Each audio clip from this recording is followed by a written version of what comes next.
ikalimang bakbakan ni JB Sukal sa Luzon.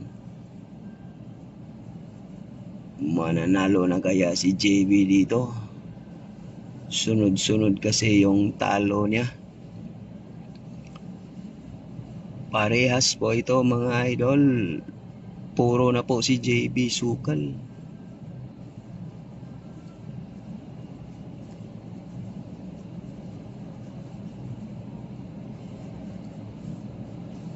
$110K bit.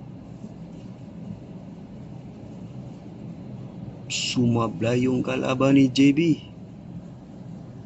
Mukhang ito na.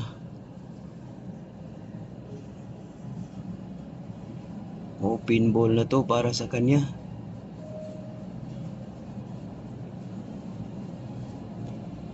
Mukhang mananalo na to.